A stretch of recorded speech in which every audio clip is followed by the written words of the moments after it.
Assalamualaikum warahmatullahi wabarakatuh. Kami dari kelompok 10 ingin mempresentasikan hasil diskusi kami. Materi yang akan kami bawa yaitu tentang manajemen likuiditas. Manajemen likuiditas terbagi menjadi 6 subbab. Yang pertama, konsep likuiditas. Yang kedua, definisi manajemen likuiditas. Yang ketiga, masalah pengelolaan manajemen likuiditas perbankan syariah. Yang keempat, definisi dan mekanisme keriling. Yang kelima, giro wajib minimum dan sertifikat wadiah Bank Indonesia serta pemenuhan kebutuhan likuiditas. Di sini saya akan menjelaskan konsep likuiditas.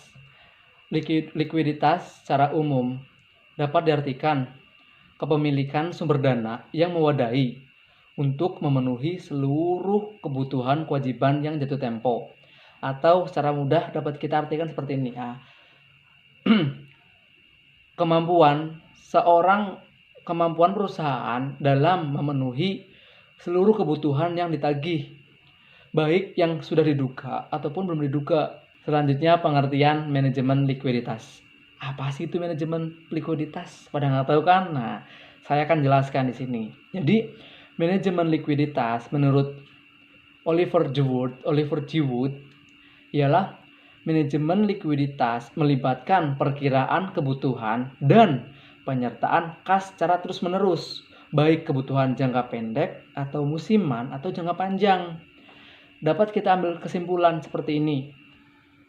Manajemen likuiditas perbankan syariah adalah suatu program pengendalian alat-alat likuid yang mudah ditunaikan guna memenuhi kewajiban bank yang harus segera dibayar, seperti itu.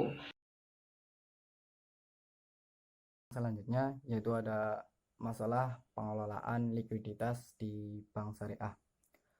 Likuiditas dalam pengertian umum adalah berkenaan dengan posisi uang cadangan tunai suatu perusahaan dan kemampuannya untuk membayarkan semua hutang yang telah jatuh tempo pada masanya. Jika dihubungkan dengan lembaga perbankan, likuiditas dimaksudkan sebagai kemampuan bank pada saat untuk membayar utang jangka pendek dan sekitarnya diminta oleh penabung dan pihak-pihak yang terkait dengannya.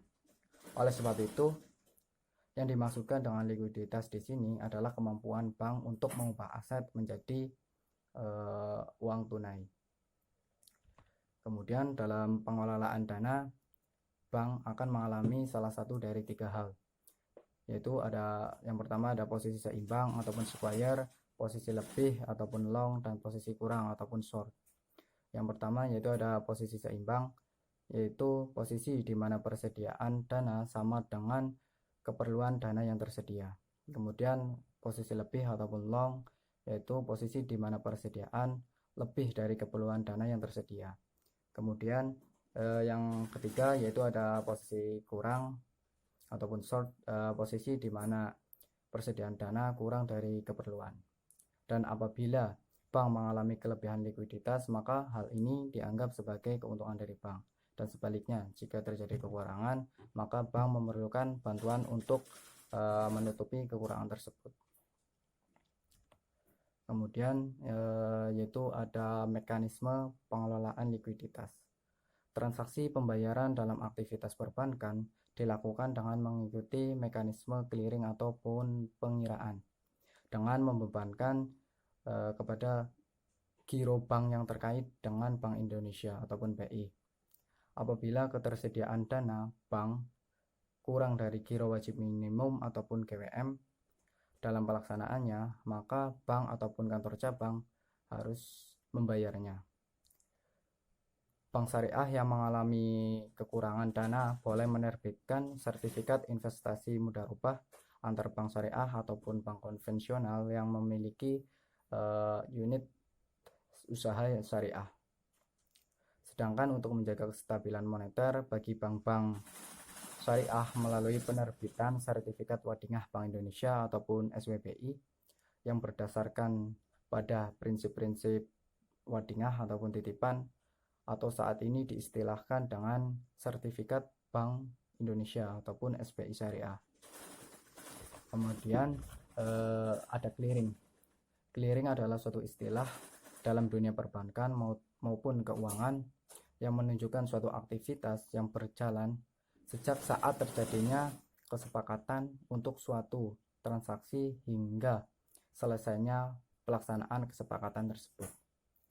Clearing ini dibutuhkan untuk mempercepat penyelesaian transaksi perdagangan yang membutuhkan perlengkapan aset transaksi.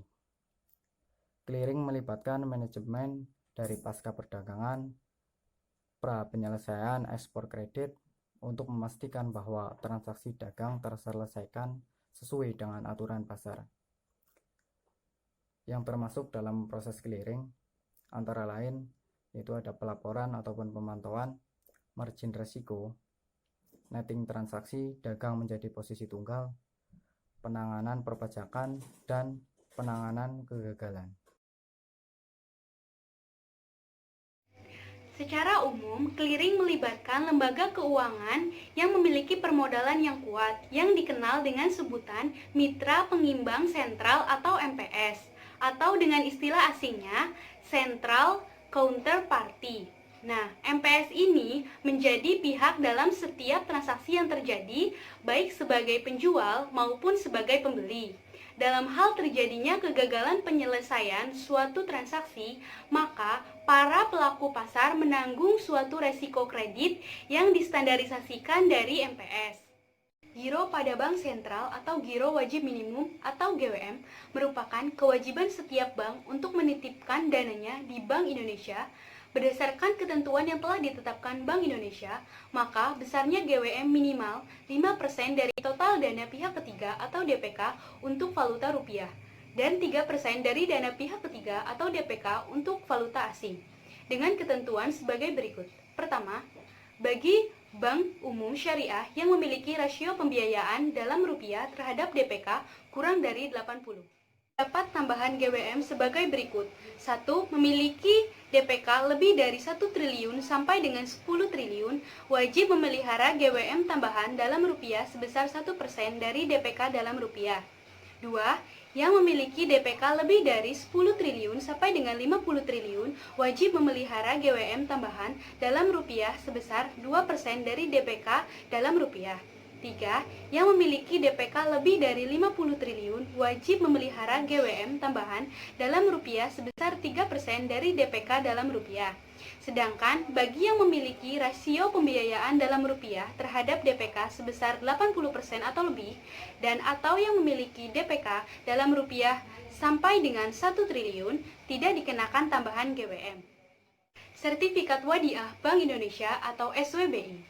Pengertian tentang SWBI sebagaimana yang terdapat dalam PBI nomor 2/9/PBI/2000 adalah sertifikat yang diterbitkan oleh Bank Indonesia sebagai bukti penitipan dana berjangka pendek dengan prinsip wadiah pasal 1 ayat 4.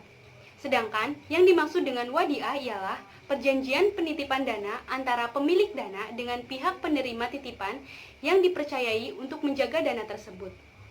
Terdapat dalam pasal 1 ayat 3. Setelah diubah menjadi Sertifikat Bank Indonesia atau SBI Syariah, memakai akad jualah. Kemudian untuk yang selanjutnya itu ada tujuan diterbitkannya Sertifikat Wadiah Bank Indonesia. Apa sih tujuan diterbitkan sertifikat ini?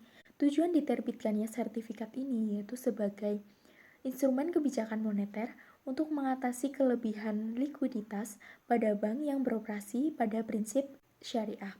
Kemudian, apa aja sih karakter dari sertifikat ini? Yang pertama itu diterbitkan oleh Bank Indonesia. Yang kedua, merupakan instrumen kebijakan moneter dan sarana penitipan dana yang bersifat sementara. Yang ketiga, sebagai tanda bukti penitipan dana jangka pendek. Dan yang keempat itu ada bonus atas transaksi penitipan dana. Selanjutnya itu ada persyaratan Sertifikat Wadiah Bank Indonesia atau SWBI. Apa aja sih persyaratan dari SWBI ini?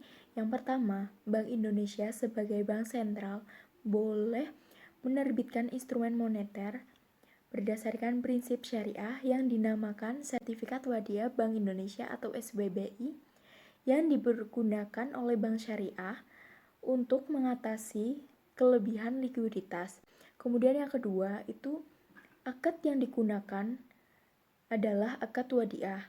Terus yang ketiga itu dalam SWBI tidak dibenarkan imbalan yang disyaratkan kecuali dalam bentuk pemberian atau ngatoyah yang bersifat sukarela dari Bank Indonesia. Kemudian yang keempat itu SWBI itu tidak boleh diperjualbelikan.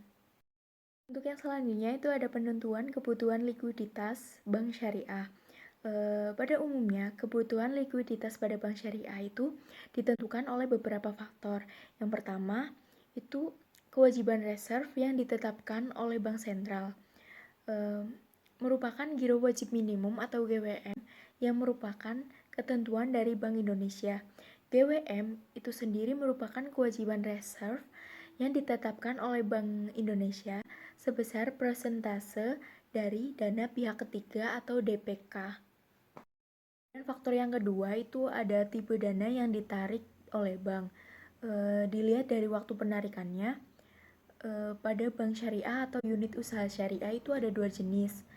Yang pertama itu dana yang ditarik sewaktu-waktu, itu contohnya tabungan dan giro wadiah. Kemudian yang kedua itu dana yang ditarik pada saat jatuh tempo, itu contohnya investasi mudharabah. Kemudian faktor yang ketiga itu ada komitmen bank kepada nasabah atau pihak lain untuk memberikan fasilitas pembiayaan atau melakukan investasi. Sekian presentasi dari kelompok kami. Apabila ada tutur kata yang kurang berkenan, kami mohon maaf. Wabillahi taufiq wal hidayah. Wassalamualaikum warahmatullahi wabarakatuh.